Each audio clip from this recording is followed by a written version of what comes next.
Welcome back to the deep dive. Our mission, as always, is to cut through the noise and help you get genuinely well informed.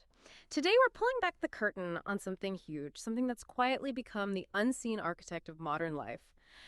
Think about it, that movie recommendation that felt just too perfect, the package that arrived almost before you clicked buy, or how your bank spots fraud in milliseconds. AI isn't some sci-fi dream anymore. It's here. It's woven into, well, pretty much everything you do, often working behind the scenes. You might not even notice it. So have you ever really stopped to think about how deeply AI has already integrated itself into the industry shaping your world? Well, today we're doing just that. We're diving deep into a whole stack of fascinating sources. They lay out the top AI use cases across 6 really pivotal industries. Our goal is simple: cut the jargon, find the really impactful applications, and distill what AI means strategically, like right now. We want to give you that shortcut to being truly informed, armed with some surprising facts, and a clear picture of AI's massive influence. Let's get into it. It really is fascinating. AI has definitely moved past that nice-to-have stage. It's become a fundamental part of how businesses operate today. It's not just another investment anymore. It's a critical driver. We're seeing it push competitive advantage, spark innovation across so many different sectors. It's genuinely reshaping whole value chains. That's a key point. And what really jumps out from our sources is that this isn't just a random collection of cool tech tricks.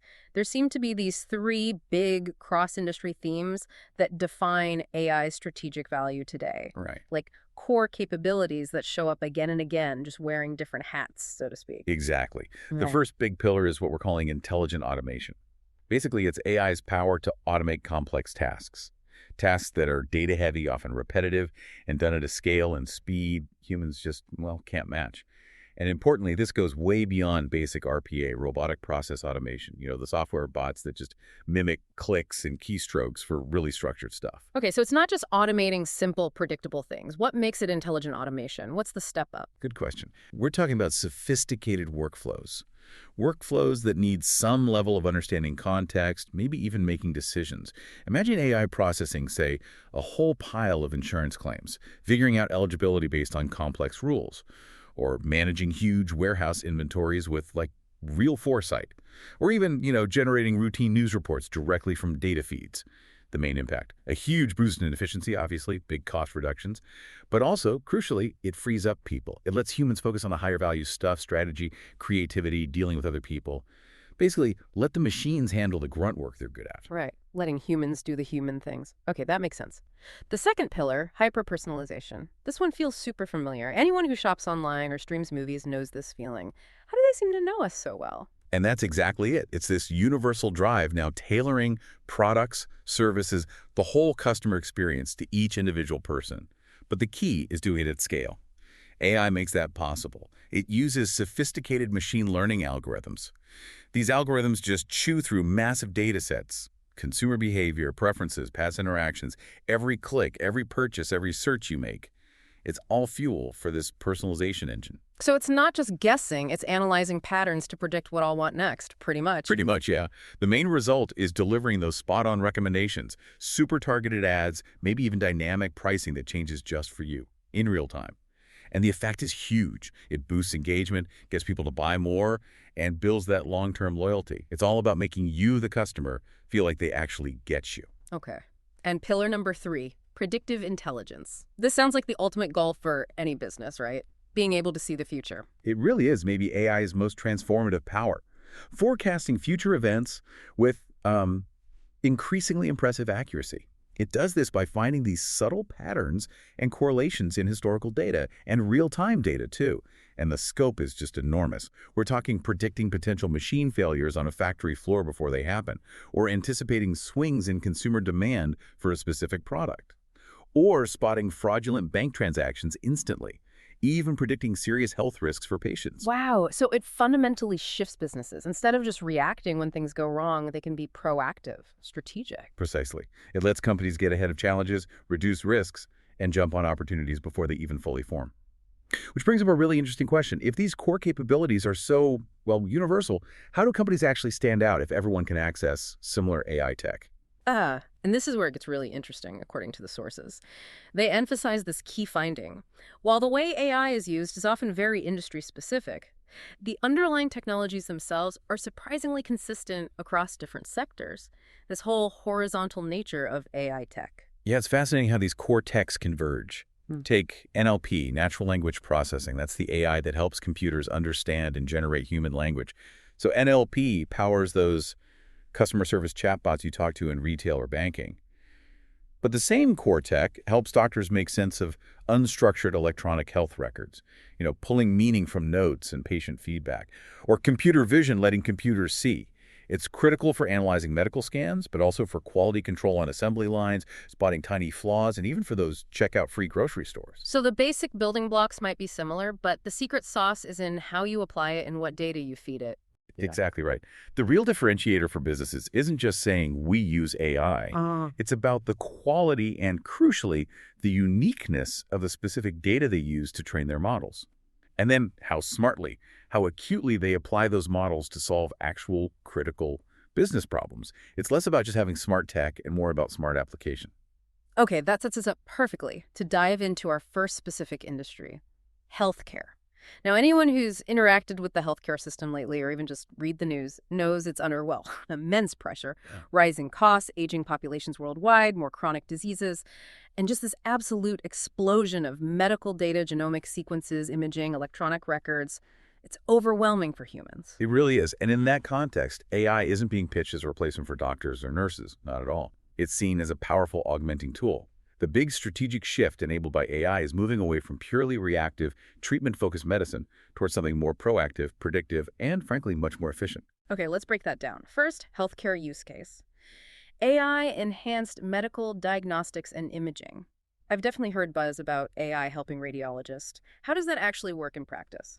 Yeah, this is one of the most developed and impactful areas right now.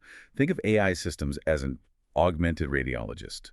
They use computer vision and Yeah. deep learning, those complex algorithms that learn from tons of data to analyze medical scans, MRIs, CTs, X-rays, and they do it with incredible speed and often really high precision. They're trained on these huge libraries of images that have been annotated by experts. So they learn to spot subtle patterns, anomalies that indicate disease, maybe tiny tumors, arterial plaque, early signs of pneumonia, things human eyes might miss, especially when radiologists are tired or dealing with a massive workload. Wow. The implications there for patients, obviously, but also for the doctors themselves, that burnout issue is real. So what's the biggest change this brings to how doctors might work in, say, the next 5 years? The biggest change is definitely towards earlier detection and reducing that burnout. AI can automate some of the more routine scan reviews or triage cases, flagging the most urgent ones. This lets the human experts, the radiologists, focus their time on the really complex critical cases. So it improves accuracy, speeds things up, and means earlier detection. And earlier detection often means better outcomes, potentially life-saving interventions happening sooner. We're seeing real results, like a model from Sweden's Karolinska Institute improved breast cancer risk discrimination by 22%. That's significant. And another AI from Zebra Medical Vision flagged pneumonia on 10 times more chest X-rays than radiologists typically picked up. It's not just a small improvement. It's a major leap in capability. That's incredible. Okay, use case 2, accelerated drug discovery and development. This sounds like it could tackle a massive bottleneck. Pharma R&D is notoriously slow, expensive, and, well, often fails. It really is a potential game changer. Traditional drug discovery takes years, costs billions, high failure rates. It's a tough process. AI platforms using machine learning, generative AI, that's the AI that can actually create new things like novel molecular structures. And predictive analytics, they can analyze these enormous biological, chemical, clinical data sets. This allows them to do things like rapidly identify potential new drug targets, predict how effective a compound might be or what side effects it could have, even design more efficient clinical trials. It automates evaluating millions of potential compounds, helps stratify patient groups for trials, basically lets chemists focus on the most promising leads instead of searching through haystacks. And the economic value must be huge. But beyond the money, what's the most surprising thing this means for the average person waiting for new treatments? Oh, the economic value is massive. McKinsey estimates generative AI alone could add something like $60 to $110 billion in annual value to the industry and potentially cut discovery timelines almost in half. For you and me, the most surprising implication is probably the sheer speed at which new, potentially more targeted treatments could become available. It's shrinking that timeline. And this isn't just theory. We're seeing big partnerships. Sanofi just did a $1.2 billion deal with Insilico Medicine to use their AI to find up to 6 new drug targets. Another company, Cheesy Pharmaceutici, is using an AI platform called Keninaime to automate evaluating drug compounds. It's happening now. Huge potential impact on global health, definitely. Let's look at the third use case. Personalized patient care and treatment planning. This feels like where AI gets really personal, moving beyond that one-size-fits-all approach to medicine. Absolutely. This is the shift towards true precision medicine. AI makes it possible by synthesizing vast amounts of patient-specific data. We're talking medical history, genetics, lifestyle factors, even real-time data streaming in from wearable devices like smartwatches. It builds this holistic profile of you.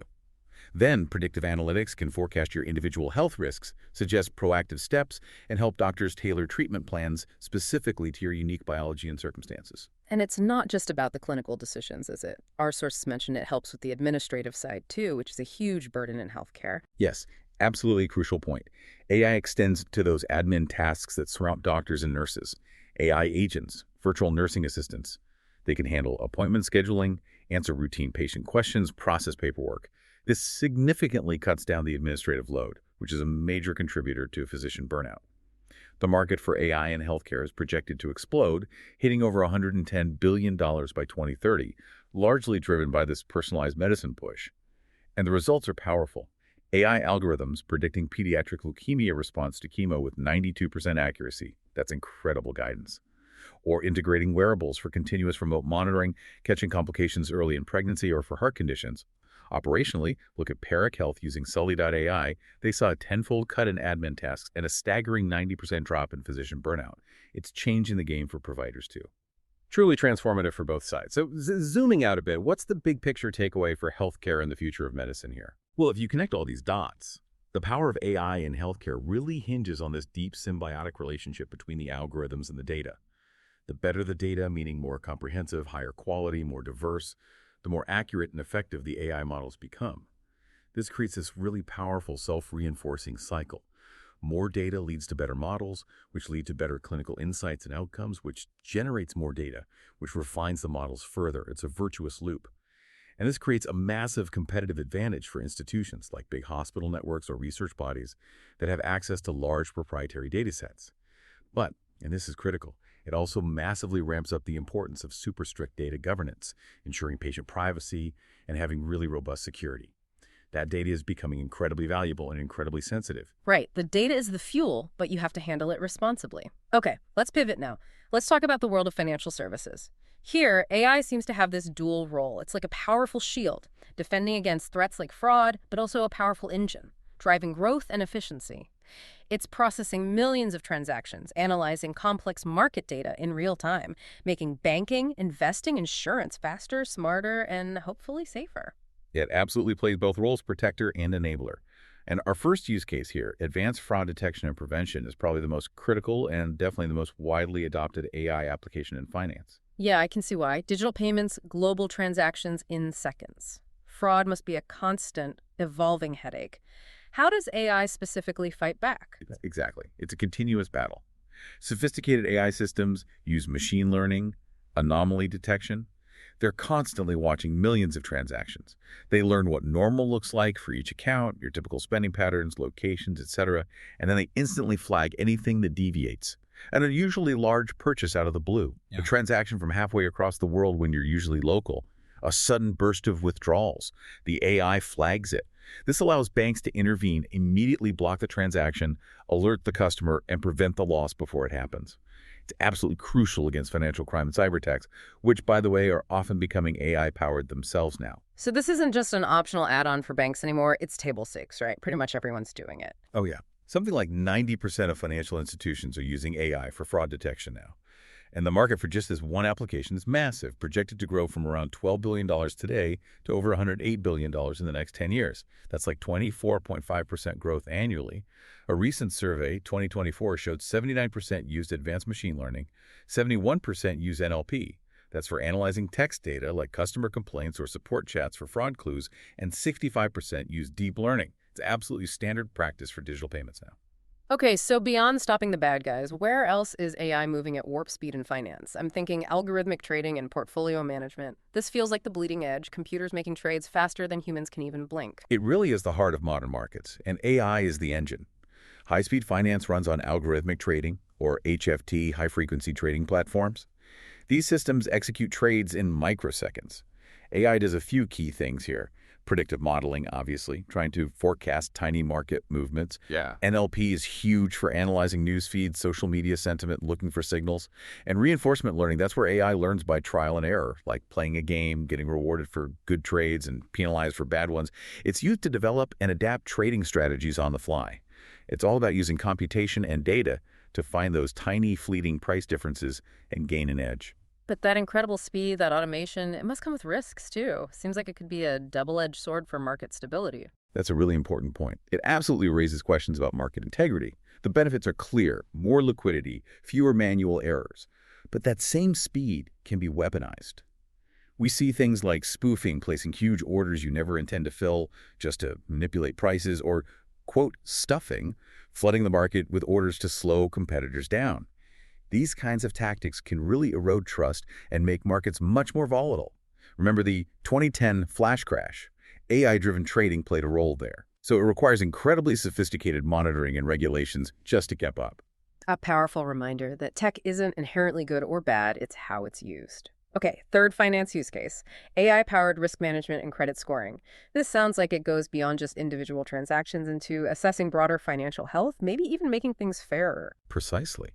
AI is changing how institutions manage risk and compliance across the board. Take credit scoring. Traditionally, it relied heavily on things like your income and payment history. AI models can look much broader. They incorporate alternative data sources, paying rent or utilities on time, your education level, professional history. It creates a much more holistic, nuanced picture of someone's creditworthiness. So potentially it could help people who were previously overlooked, like the credit invisibles, people without long credit histories. That seems like a big step for financial inclusion. It absolutely can be. By looking at a wider range of factors, it could potentially open up credit access to individuals who might have been shut out by older, more rigid models. One study actually found an AI model used by credit unions led to a 40% increase in loan approvals for women and people of color. And AI generally improves the accuracy of risk prediction by up to 30%. Beyond credit, AI is automating compliance, monitoring millions of transactions, even scanning internal emails and chats to ensure adherence to complex rules like anti-money laundering, AML regulations. It cuts down massively on manual reviews. Companies like M&T Bank are using platforms with explainable AI, which is important. It means they can understand why the AI made a certain risk assessment. It's not just a black box. Listening to all this, it really sounds like there's this constant back and forth, this almost adversarial dynamic in finance AI. If you connect the dots, yeah, you definitely see an AI arms race playing out. As institutions build better AI defenses against fraud or market manipulation, the bad actors are simultaneously using AI to develop more sophisticated, harder to detect attacks. It forces this relentless cycle of innovation just to stay ahead. Defensive AI has to constantly evolve, and you see a similar competitive pressure in algorithmic trading firms always chasing that extra microsecond advantage. So the takeaway is clear. AI in finance isn't a one-and-done upgrade. It's an ongoing strategic necessity. You have to keep investing, keep innovating, just to maintain security and stay competitive. Okay, let's switch gears completely now to the new era of retail and e-commerce. Our sources call AI the customer experience operating system here. And the retail world today feels incredibly fragmented, doesn't it? You've got physical stores, websites, mobile apps, social media. It's this omni-channel puzzle generating mountains of customer data. It really is complex, and AI's job here is to be that central nervous system, that operating system, stitching it all together to create a cohesive, seamless, and deeply personalized experience for every customer. The strategic focus has shifted. It's not just about the single transaction anymore. It's about curating the entire customer journey, from how you discover a product, the recommendations you get, how it's fulfilled, even the support you receive after the purchase. And the first, most obvious use case we all experience daily is hyper-personalization and recommendation engines. This really does feel like the absolute lifeblood of modern e-commerce and streaming. How do they actually work that magic? How do they make us feel so uniquely catered to? They are totally the engines driving engagement everywhere online. Under the hood, it's complex machine learning, deep learning models analyzing just billions of data points. Your browsing history, what you've bought before, what's sitting in your cart, what you search for, demographics, and really importantly, what similar users are doing. That's called collaborative filtering. All this gets crunched to predict your individual preferences, what you're likely interested in right now. The magic is turning a massive generic catalog into what feels like your own personal, curated boutique or playlist. It makes discovery effortless. And the return on investment, the ROI for companies doing this well, is just astronomical, isn't it? I mean, the numbers are huge. How does that actually change things for us as customers? The returns are phenomenal, truly. Amazon's recommendation engine, famously estimated to drive something like 35% of their total sales. That's enormous. Customers who actually click on an AI recommendation are apparently 4.5 times more likely to add something to their cart. And McKinsey found personalization boosts conversion rates by 10–15%. For us, it means less time wasted searching, finding more relevant stuff faster, and honestly, just a more engaging, less frustrating shopping or viewing experience. You see it everywhere. Netflix suggesting your next binge watch. Sephora recommending the perfect foundation shade based on your photo. ASOS having that style match feature where you upload a picture and it finds similar clothes. It's ubiquitous. Okay, now let's peek behind the curtain. Intelligent supply chain and inventory management. This sounds like the hidden engine making those super fast, super efficient deliveries possible. It absolutely is. AI is revolutionizing retail's back end. And the core piece is AI-powered demand forecasting. This is way beyond just looking at last year's sales figures. It integrates tons of external data, current market trends, what competitors are charging, weather forecasts, local events happening, even sentiment analysis from social media. All this lets the AI predict future demand for specific products with really impressive accuracy. And getting that forecast right must have a massive ripple effect on the business, right? Huge. It allows businesses to optimize their inventory levels perfectly. This drastically cuts down on costly overstocking, stuff they have to mark down, waste, or pay to store. And maybe even more importantly, it minimizes lost sales because an item was out of stock when a customer wanted it. It makes the whole supply chain more resilient, efficient, and cost-effective. The numbers back it up. McKinsey reports 30–50% fewer prediction errors and up to 65% fewer lost sales from stockouts. It's expected over half of supply chain organizations will use AI by 2026. We see examples like a big pharmacy chain using AI to predict demand for new vaccines by analyzing government health data, or grocery stores using it to manage perishable goods like milk to cut down on spoilage. Plus, you have AI-powered robots whizzing around warehouses, automating order picking, sorting, inventory counts, leading to these dark warehouses that can run 24/7 with very few people. Fascinating. Okay, third retail use case. AI-driven customer service and engagement. It sounds like AI is shifting customer service from that often painful reactive model to something more proactive and frankly just better. That's the goal, exactly. The main tool here is conversational AI chatbots, virtual assistants. They offer instant 247 help for common questions. Where's my order? How do I return this? Basic product info. But now with generative AI, those large language models or LLMs, these interactions are getting way more sophisticated. They sound more human, can handle more complex back and forth conversations, not just simple keyword triggers. So it's moving beyond just basic Q&A bots. What other AI tech is changing how we interact with brands? Definitely. Beyond chat, think about augmented reality, AR. Those virtual try-on tools for makeup, glasses, or clothes, they boost engagement and make people more confident about buying something they haven't physically touched. The prediction is that by 2025, something like 95% of all customer interactions will involve AI in some way. And the savings are huge, estimated up to 30% reduction in support costs, potentially $8 billion globally next year. We see companies like Zip, whose AI chatbot Autopilot resolved 93.6% of issues completely on its own. And Sephora was a real pioneer with their AR makeup try-ons, changing how people discover and buy cosmetics online. So bringing this all together for retail, what does it mean competitively? It feels like companies that master this data game are building really deep advantages. That's the core insight, really. If you connect the dots, every single interaction a customer has, every click, every question to a chatbot, every virtual try-on, every purchase, it does two things. So it helps the customer move forward, sure, but it also generates incredibly valuable data. And that data feeds back into the AI models, making the personalization better, the service smarter, the forecasts more accurate. It creates this powerful, virtuous cycle. And companies that really master this loop, think Amazon, think Zalando, they build this huge competitive moat. They offer a level of personalized efficiency that's just incredibly hard for others to catch up to.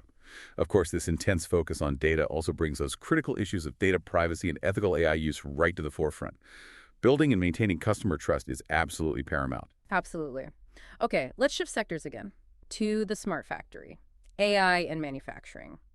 We're talking about the move from traditional factories to Industry 4.0, super automated, interconnected, data-driven places. AI seems like the brain of this operation, processing all that operational data. It really is the central nervous system. AI takes in this flood of data from sensors, machines, production lines, and uses it to optimize pretty much every aspect of manufacturing. It transforms the factory from being reactive, fixing problems after they happen, to being proactive, predictive, and much more resilient. The big goals: maximize uptime, ensure perfect quality, and speed up innovation. Okay, first manufacturing use case, predictive maintenance. This sounds incredibly valuable. How does AI actually stop machines from breaking down unexpectedly? Yeah, this is arguably one of the most impactful and widely adopted uses of AI in industry. It works by connecting AI systems to IoT sensors, Internet of Things sensors, embedded right into the factory machinery. These sensors are constantly monitoring things like temperature, vibration levels, pressure, even the sounds the machine makes, its acoustic signature. Machine learning algorithms then analyze this continuous stream of real-time data, looking for subtle patterns, tiny deviations from normal that are often precursors to equipment failure. They can predict a breakdown before it actually occurs. Wow. So you schedule maintenance proactively during planned downtime instead of having a catastrophic failure halt the entire production line. Saves a ton of time and money, I imagine. Exactly. It fundamentally changes maintenance from fix it when it breaks to fix it before it breaks. It maximizes uptime, avoids those incredibly costly emergency repairs of production losses, and even helps extend the lifespan of expensive equipment. Companies are seeing huge benefits. PepsiCo's Frito-Lay division implemented an AI predictive maintenance program. They gained 4,000 hours of production capacity and saved significant costs. And car manufacturers rely on this heavily for critical robots on their assembly lines, where even one robot failing can bring everything to a grinding halt. Makes total sense. Next up, AI-powered quality control and visual inspection. This is about getting flawless products off the line, right? Catching defects humans might miss. It's revolutionizing quality control, yes. Computer vision, that AI ability to see and interpret images, is the key technology here. You have high-resolution cameras mounted on the assembly lines, capturing images of every single product moving past. A machine learning model, which have been trained on literally thousands of images of both perfect products and examples of every possible defect, instantly spots minute flaws, microscopic cracks, tiny misalignments, surface blemishes. It does this with speed and consistency that humans, frankly, just can't match over long periods. Defective products get flagged and removed immediately. This boosts overall quality, cuts down on waste, and stops faulty goods from ever reaching a customer. So it overcomes the limitations of manual inspection, which can be boring, tiring, and inevitably leads to errors over time. Precisely. It handles that repetitive, detail-oriented task flawlessly. Big names are using this. BMW uses AI to check car body panels for perfect paint finish. General Motors has AI inspection systems all along their assembly lines for continuous quality checks. Okay, and then we get to the really futuristic sounding stuff. Generative design and digital twins. This sounds like AI isn't just optimizing current processes, but actively shaping future products and factories. These are definitely at the cutting edge, pushing innovation. Generative design is fascinating. AI algorithms explore literally thousands, even millions of potential designs for a part or product. Engineers just give the AI the goals and constraints. I need it to weigh this much, be made of this material, cost no more than this, and the AI generates countless optimized design options. Often, it comes up with novel, highly efficient structures that a human designer might never have thought of. Then you have digital twins. These are virtual, real-time replicas of physical assets. It could be a single machine, a whole production line, even an entire factory. They're constantly fed data from the IoT sensors on their physical counterparts, so the digital twin mirrors the real thing's status and performance second by second. So it's like having a perfect simulation running alongside the real factory. You can test changes, optimize things virtually without messing with the actual production line. That's powerful. Exactly. It's incredibly powerful. Manufacturers can run simulations. What happens if we change this process parameter? How would this new layout impact efficiency? They can test optimizations, predict the impact of different scenarios, all in the virtual world without disrupting physical operations or risking costly mistakes. Airbus used generative design and saw amazing results, reducing the time to predict aerodynamics for aircraft parts from an hour down to 30 milliseconds. That allowed them to test 10,000 more design iterations. And digital twins are becoming fundamental for managing complex operations, even simulating and optimizing entire supply chains in real time. Listening to this, it's clear AI in manufacturing isn't operating in a vacuum.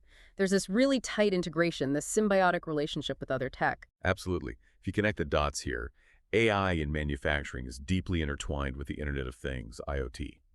You can't really have one without the other working effectively. Think of it like this. The IoT devices, the sensors, the cameras, they're the factory senses, constantly collecting enormous amounts of raw data. AI is the brain. It processes all that sensory input, makes sense of it, identifies the important patterns, and makes intelligent decisions or predictions. The key AI use cases we just talked about, predictive maintenance, digital twins, they are practically impossible without that steady stream of high-quality data coming from the IoT sensors. So the strategic implication is clear. A successful AI strategy in manufacturing demands a robust IoT strategy first. Companies have to invest in that sensor infrastructure to generate the data that fuels the AI. It raises the barrier to entry, for sure, but it also creates a much more sustainable competitive advantage for those who get it right. Right, gotta have the senses before the brain can work properly. Okay, let's move to our next sector. Revolutionizing transportation and logistics, the intelligent movement of goods and people. This sector seems uniquely complex. It's where the physical world, trucks, ships, planes, meets the digital world, and you've got all these constantly changing variables. Traffic, weather, fuel prices, unpredictable customer demands. It's a massively complex ecosystem, no doubt. And AI is really emerging as the critical technology needed to master that complexity. It's helping create a global logistics network that's more predictive, way more efficient, and increasingly autonomous. Its main job is analyzing these huge real-time data sets to optimize how everything moves, unlock efficiency gains we couldn't imagine before, improve safety, and automate a lot of previously manual tasks. And the application that gets the most headlines, the most transformative one, seems to be autonomous vehicles, especially trucks and delivery drones or robots. This really feels like the future arriving now. Yeah, automating the physical movement of goods is happening fast, primarily on two big fronts right now. First, long-haul trucking. We're seeing autonomous trucks designed mainly for highway driving. They can operate for much longer, continuous stretches than human drivers, which dramatically increases how much each truck is used, and it also helps address the chronic shortage of truck drivers. Second, that tricky last mile of delivery. Here we see smaller autonomous solutions popping up: aerial drones for dropping off lightweight packages and little sidewalk robots for delivering local food orders or groceries. The goal is faster, cheaper, more efficient delivery right to your doorstep. And the economic potential here must be absolutely colossal. What's the biggest change this will mean for how we as consumers actually receive things in the future? Oh, the potential is staggering. The global market for autonomous vehicles is forecast to just explode from maybe a few hundred billion today to something like $4.5 trillion by 2034. That's a growth rate of over 36% per year. The freight industry alone could save maybe $100 billion a year just from reduced labor costs and better fuel efficiency. For us, the biggest change will likely be a dramatic increase in the speed and reliability of deliveries. Imagine ordering something and having it arrive potentially within hours via a drone or robot. We're seeing pioneers making real strides. Too Simple and Aurora are big names in autonomous trucking. For last mile, you have Amazon Prime Air, Zipline using drones for medical supplies, and Starship Technologies with their sidewalk robots. They've already made over 6 million autonomous deliveries worldwide. Wow, 6 million. Okay, next up, dynamic route optimization. This sounds like it's changing the game for delivery fleets, moving way beyond just following a static map route. It absolutely is. AI-powered software is completely changing how delivery trucks, service vans, all kinds of fleets are managed. Forget static pre-planned routes. AI and machine learning algorithms are constantly analyzing real-time data, live traffic conditions, current weather, unexpected road closures, how full the vehicle is, and importantly, those specific delivery time windows customers demand. Based on all that, the AI continuously recalculates the most efficient route for every vehicle in the fleet, adapting dynamically as conditions change throughout the day. So it's minimizing driving distance, cutting fuel use and emissions, and hitting those delivery windows more reliably. What kind of real-world savings are companies seeing? The returns are significant and consistent. Companies often report 10–20% savings on fuel alone. Some global retail giants, like Shein and TikTok Shop, have managed to cut their overall delivery costs by 30–40% using these systems. Think about UPS. They have their own proprietary AI system called Orion.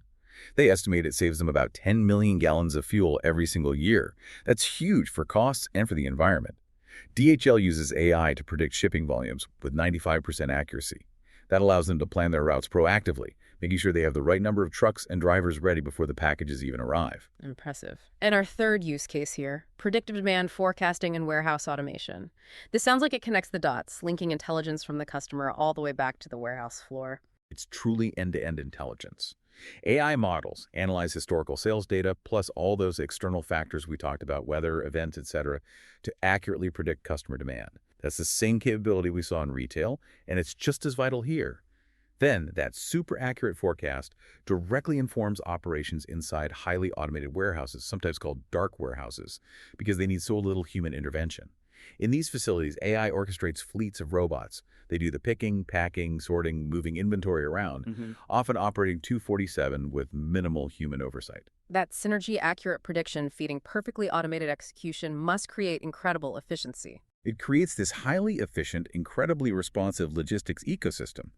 AI-driven demand forecasting, which is a big chunk of the AI market in logistics, about 35% can cut forecasting errors by up to 50%.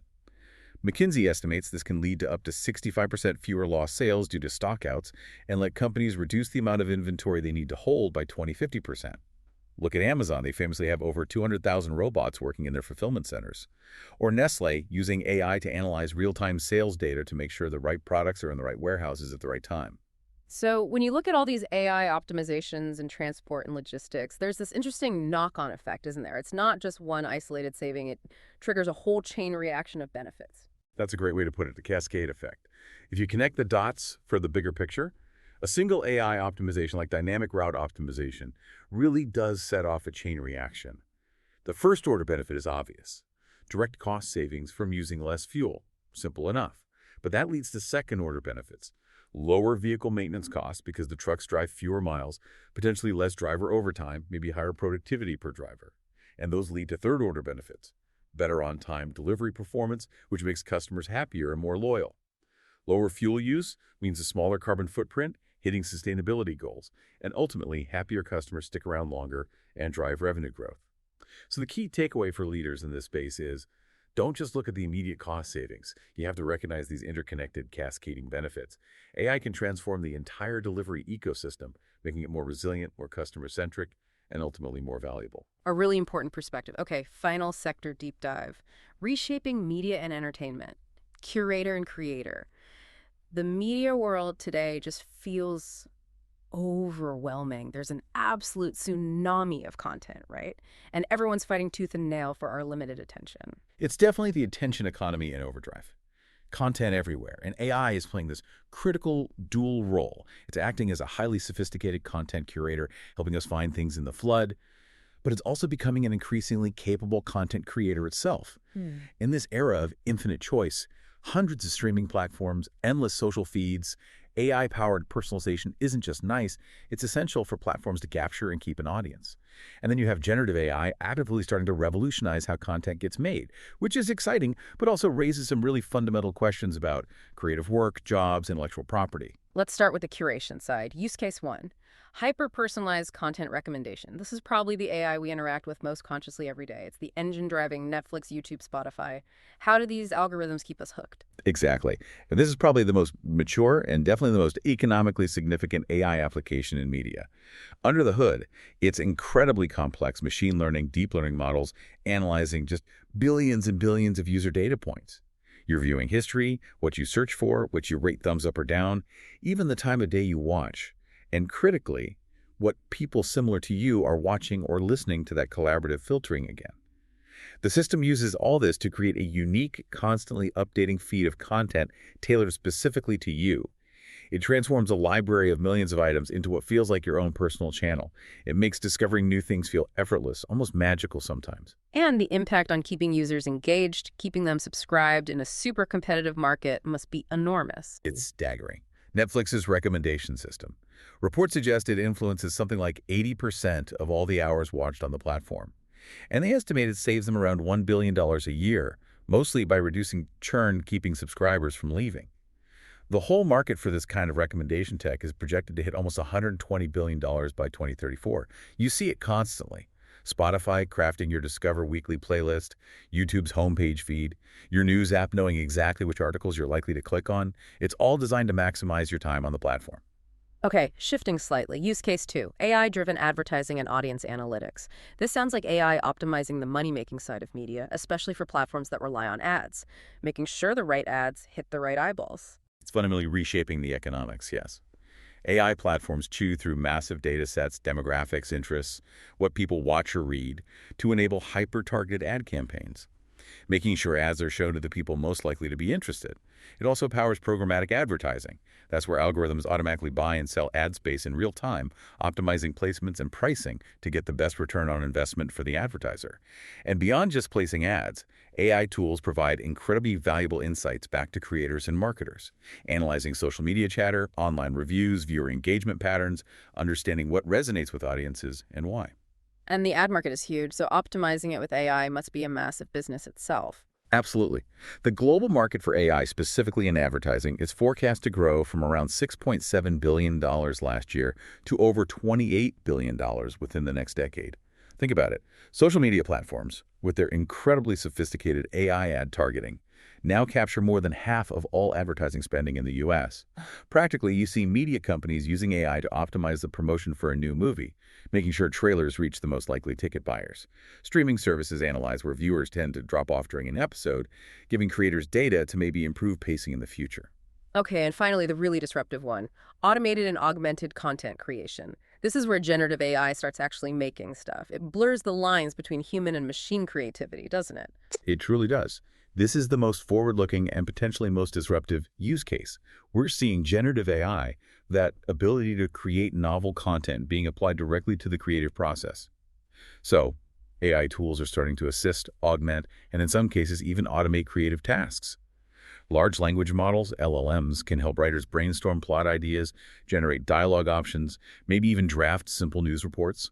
Diffusion models, the AI behind tools like Midjourney or DALL-E, can create stunning concept art, marketing images, visual assets based on text prompts. AI platforms can generate synthetic voices for dubbing movies or video games into different languages much faster and cheaper than traditional methods. And AI is automating tedious post-production work, things like basic video editing, color correction, even generating instant highlight reels from live sport broadcasts. So the aim here, at least for now, seems to be more about helping human creators, speeding things up, handling the grunt work, rather than replacing them outright. It's exactly. The primary strategic goal currently seems to be enhancing human creativity, accelerating production timelines, and reducing the cost of content creation by automating those repetitive, labor-intensive parts of the workflow. The market is still relatively small, but growing incredibly fast, estimated at over $2 billion this year alone. We're seeing real efficiency gains.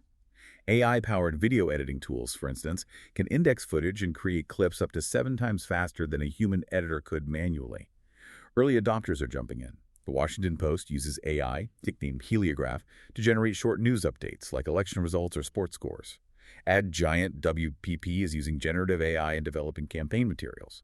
And companies like Synthesia offer platforms to create professional-looking training videos using AI avatars and voices, lowering the bar for video production.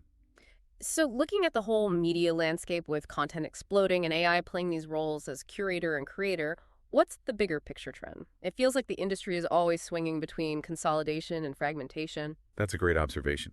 If you connect the dots across media history and AI's current role, you see this fascinating AI-orchestrated cycle of unbundling and then rebundling. Think back. Traditional media, like cable TV, was this big bundle. Streaming services came along and unbundled everything, leading to hundreds of separate platforms. Great choice, but also fragmentation, confusion, the "what should I watch tonight" problem. Now, the industry seems to be entering a new phase, rebundling, but this time it's driven by AI. New aggregators, central hubs are emerging, and their core competitive advantage, their reason for existing, is their sophisticated AI. These AI-powered platforms aim to navigate that vast, fragmented sea of content for you, providing that seamless, hyper-personalized discovery experience across all the different services. So the future battle in media won't just be about who has the exclusive content. It'll be increasingly about who has the smartest AI to curate and deliver the right content, from anywhere to the right person at exactly the right moment. Intelligence becomes the key differentiator. Wow. That is a really comprehensive tour across so many industries. Okay, let's try to bring it all together now with our strategic synthesis and forward-looking recommendations. We've seen these core AI capabilities pop up everywhere. Can you help us synthesize the patterns? How do those three big themes, intelligent automation, hyper-personalization, predictive intelligence, look when compared across industries? Absolutely.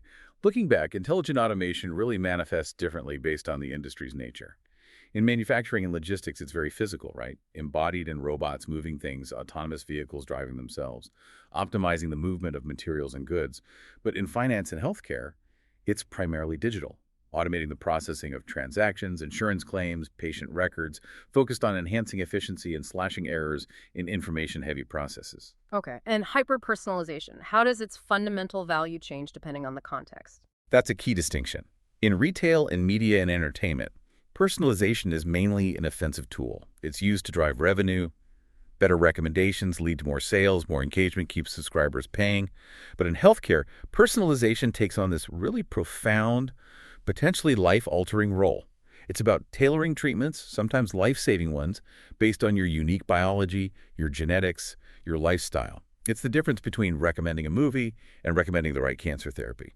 Much higher stakes. Definitely higher stakes. And predictive intelligence, that ability to forecast, how does that show up universally, even if the specifics differ?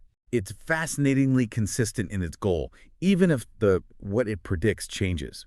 In manufacturing, it predicts machine failure to prevent downtime, keep the lines running. In retail and logistics, it predicts consumer demand to optimize inventory and supply chains, have the right stuff in the right place. In finance, it predicts fraud or credit risk to prevent financial loss, protect the bottom line. So, yeah, while the context varies wildly, AI's core value propositions, making processes way more efficient, making experiences much more relevant, and making decisions more forward-looking, these are truly universal forces. So if these capabilities are so powerful and universal, what are the common things driving this rapid AI adoption across the board? And conversely, what are the common barriers or headaches that companies in all these sectors seem to be running into? The drivers are pretty clear, and they feed off each other. First, just the sheer exponential growth in data available. There's more data being generated than ever before. Second, the scalability and accessibility of cloud computing. It makes the massive processing power needed for AI affordable and available to more companies. And third, just the continuous rapid improvement in the AI algorithms themselves, particularly machine learning. They keep getting better, faster. On the flip side, the barriers are also pretty consistent. High initial costs to implement AI systems are often a hurdle. The absolute critical need for high-quality, well-structured data, garbage in, garbage out, still applies. Significant concerns around data security and privacy, which we've touched on. Navigating the evolving, often unclear regulatory landscape around AI. And a big one, a persistent global shortage of people with the right AI skills. Talent is a major bottleneck. That talent piece leads to the big question that's often on people's minds. What about us? What about the human role in all this? Is AI going to take all the jobs? That's the million-dollar question, isn't it? Yeah. And a really crucial, consistent theme coming out of all our sources is that AI's most effective role, certainly for the foreseeable future, is as an augmentative tool. It's about enhancing human expertise, not replacing it wholesale. Think about what AI excels at.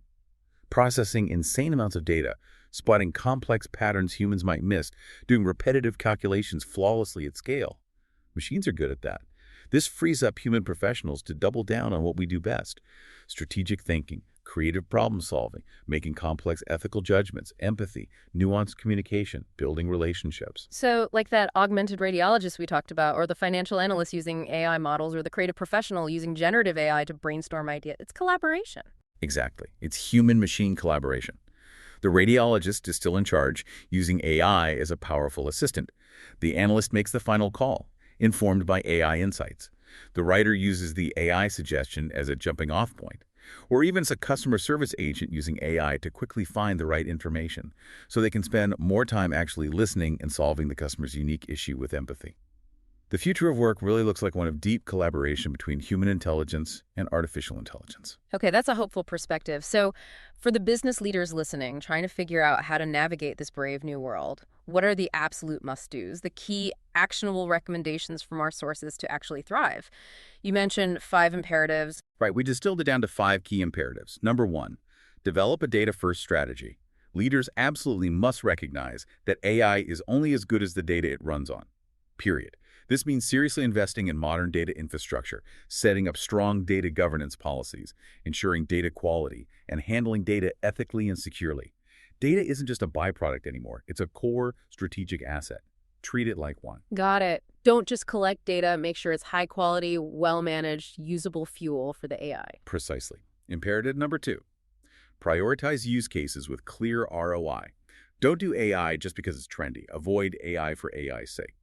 Instead, identify your most critical business challenges or opportunities and focus AI efforts on projects where you can clearly define and measure the return on investment. Start with some quick wins if possible. Things like cost savings from predictive maintenance or the conversion lift from better recommendations. Getting those early successes builds momentum and proves the value for bigger or more ambitious AI initiatives down the road. Makes sense. Get some runs on the board to build confidence and internal support. What's number 3? Number 3, invest in talent and upskilling. As we said, the talent shortage is often the biggest bottleneck. So companies need a two-pronged approach. Yes, try to hire specialized AI experts where you can, but just as importantly, invest in upskilling your existing workforce. Help your current employees become comfortable working alongside AI systems. Foster a culture of data literacy throughout the organization. Encourage collaboration between technical teams and business units. Make everyone AI ready, not just the data scientists. Right. It's about building that AI-ready culture across the whole organization. Okay, number 4.